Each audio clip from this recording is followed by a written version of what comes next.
Hello.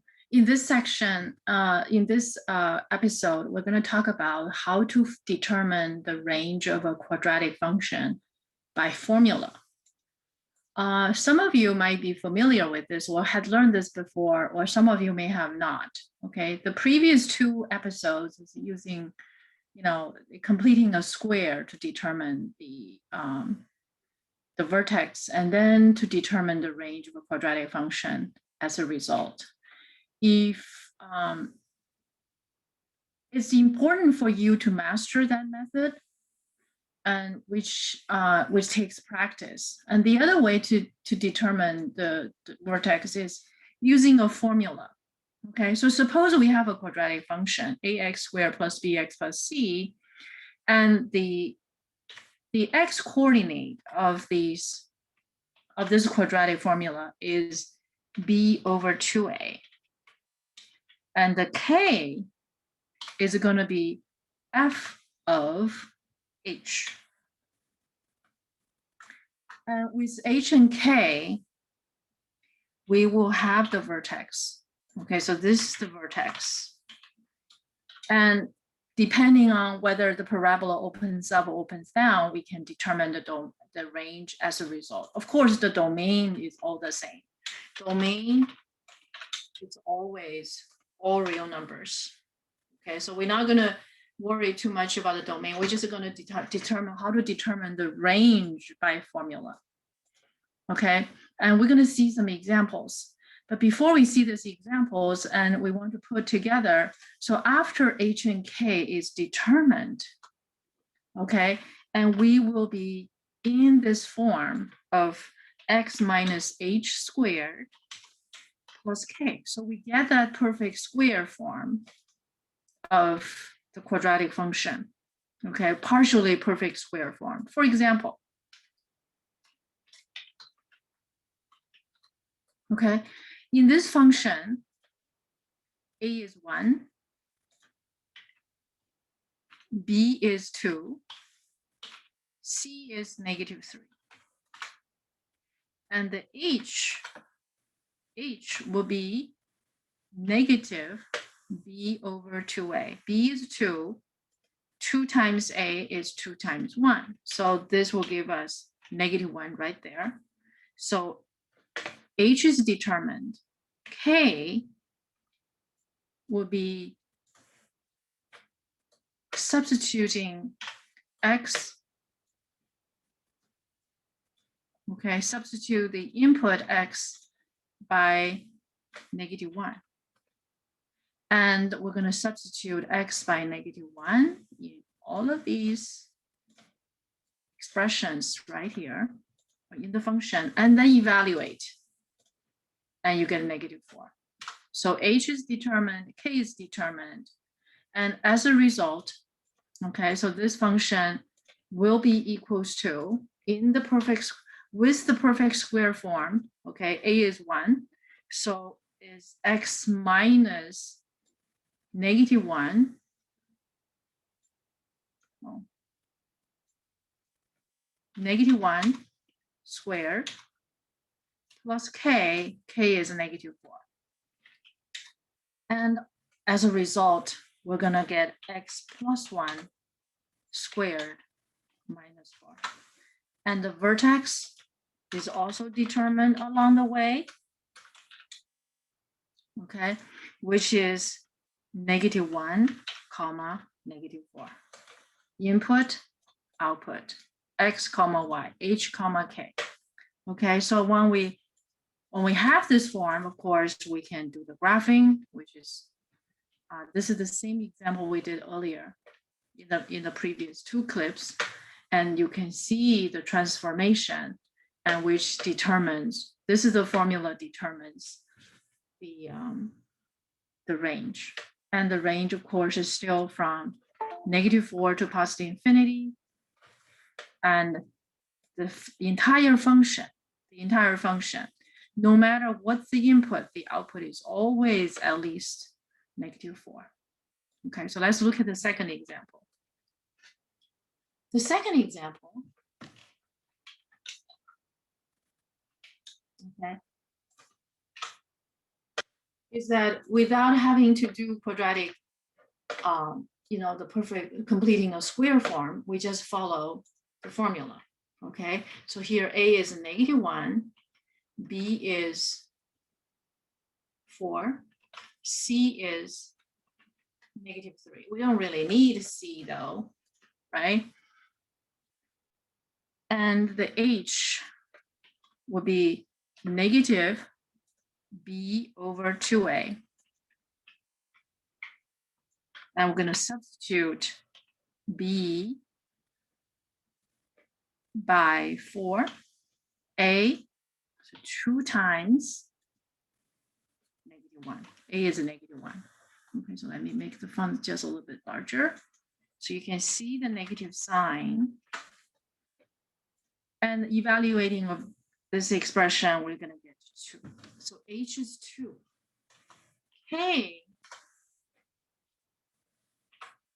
will be F of 2, which means that we're going to substitute in this function x by 2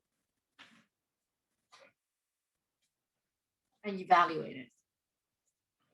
And we get 1. Okay, so now vertex is decided. 2, 1.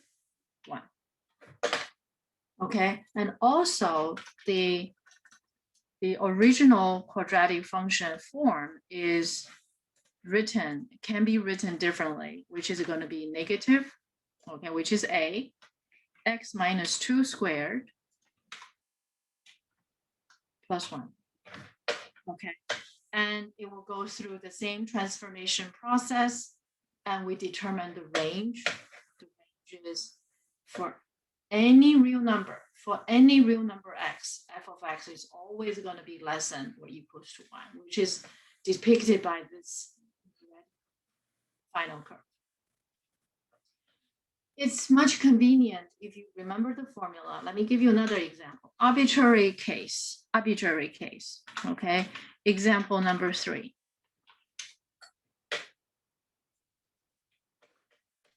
Okay. For this function, for example, if I have f of x equals to, okay, I'm going to choose some arbitrary numbers, say 2x squared minus 5x plus 7, okay? Now, to determine the range, we want to just determine the range of the function, okay? So now with this function, we will have A equals to 2, B equals to -5, C equals to 7. The H will equals to negative B over 2A. Okay, and that's going to give me negative, B is -5. B itself is -5, 2 times A. So 2 times A is 2. So this will give me 5 over 4. So that's H. K would equals to F of H. F of H. So here, this is going to be 5 over 4. 5 over 4 will be substituted into this the function, the rule of the function. The rule of the function. And evaluate it. Okay, we get 3.875. Okay, so the vertex will be 1.25, 1.125.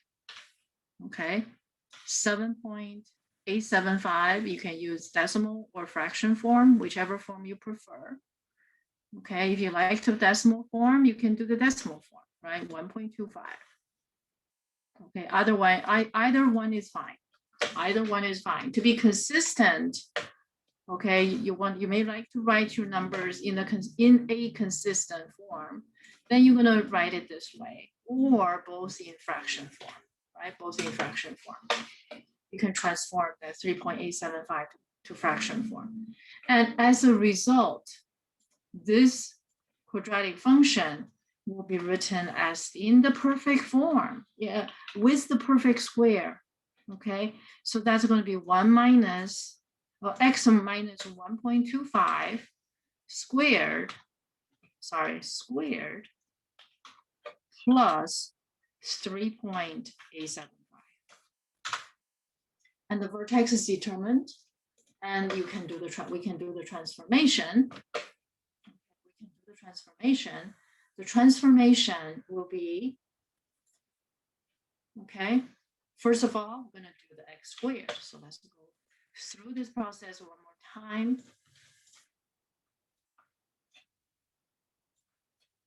Okay, so this is x squared. X squared. And after x squared, and we know this parabola opens up, we're going to do x minus, okay, so we're going to do x minus 1.25 squared. So the next one, we're going to transform, okay? This will be a shifting to the right by 1.25 units, okay? 1.25 units. So that's going to be x minus 1.25 squared. And that curve, I'm going to use green. There. So the everything is shifted 1.25 units to the right. So let me set some just to make the curve a little bit easier to compare, because we only use the same scale. Okay, we only use the same scale here. So let me put 10 here. Let's see if that works. That should work. And so this is from -4 to 5. And over here is from 0 to 10. Okay, so we'll keep the same scale so we can see it's easier to compare. And next, we're going to do the 2 times that. So it's going to be more narrow. Okay, so the green curve is going to be more narrow. So 2 times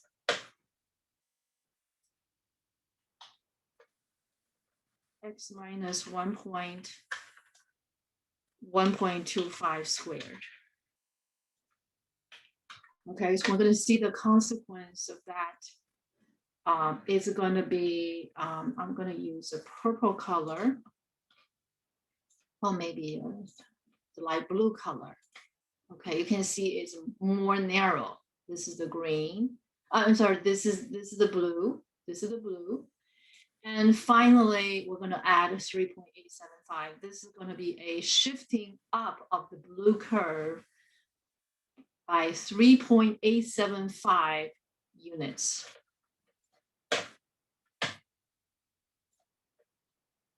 Shifting. Okay, so last, we finally get here. So we finally get to this place. And we're going to shift it up by 3.875 units. And we're going to use red to explain that. Okay, so from this process, we can identify the vertex, which is right here. And that vertex is x equals to 1.25. Y equals to 3.875. That's a vertex. Okay, you can see using formula, we can determine not only the vertex, we can also determine the alternative quadratic function form with perfect square in it. All right. Now the range. Let's look at the range.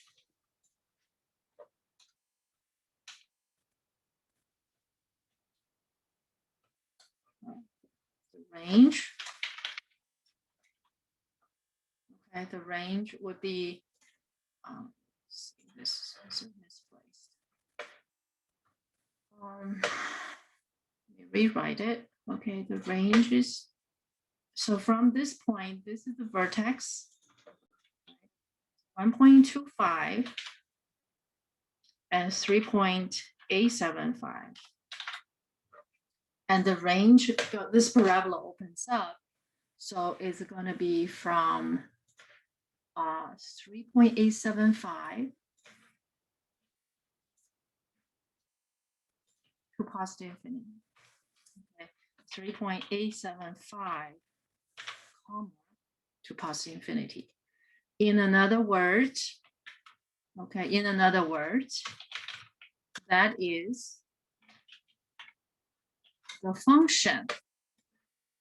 The function is always greater than or equals to 3.875 for any real number x. For any real number x. Okay, so that's the interpretation mathematically. Did we cover the range for the previous function? Yes, we did. Yeah. Okay, so thank you for watching. So this is the, these are the examples of how to use formula to determine the range of a quadratic function. So once again, so here's the formula, and this is the formula we can determine the vertex.